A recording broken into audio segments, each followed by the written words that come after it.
Hello students, I hope you all are safe at home. Today I am going to explain you chapter number 6 of social science, effects of the British rule in India. Now, what was the condition of India till the arrival of the British? India was a very rich and economically prosperous country till the 18th century. After the death of Aurangzeb, there were a few political disturbances in the Indian states, but that could not harm the nation's economy. Historians across the world believe that no country of the world could beat India in its production, techniques, industries, and organizations of trade and commerce till the 18th century.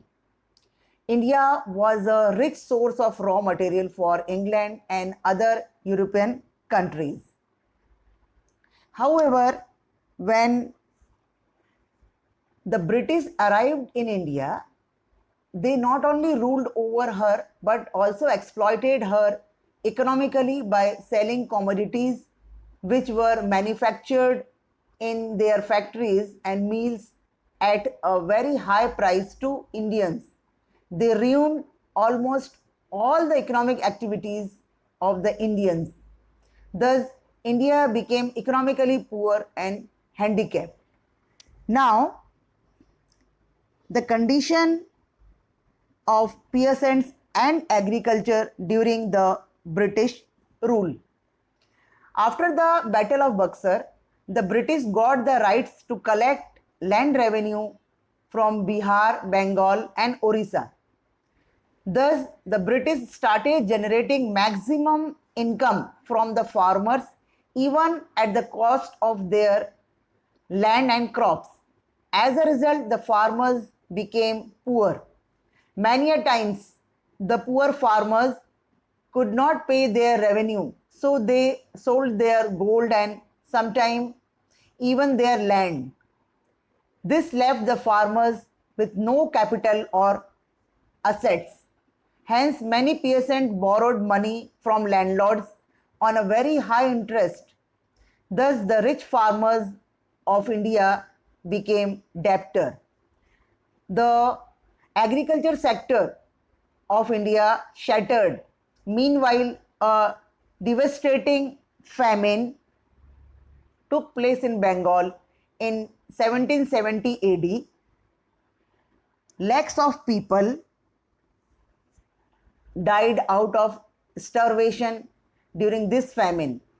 Yet the company did not exempt farmers from the revenue. Instead, it introduced a new law called the Permanent Settlement Act. Now, Governor General Lord Cornwallis enforced Permanent Settlement Act in order to collect revenue. As per this act, the company fixed the revenue on an annual basis. The jamidars, that is landlords, were given the permanent rights of land and revenue collection. This is how a class of landlords loyal to the company was created. This act also ensured the income of the company.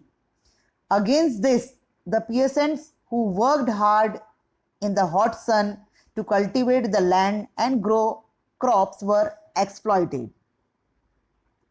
Now, effects on the social life. Warren Hastings, the person who was given the job of collecting revenue, was known as a collector. He also performed the function of a judge. The British system of administration destroyed our ancient system of self-rule. In the ancient times, every village was like a small republic. Gram panchayats handled the administration of the entire village. These panchayats were like the backbone of the self-rule in our country.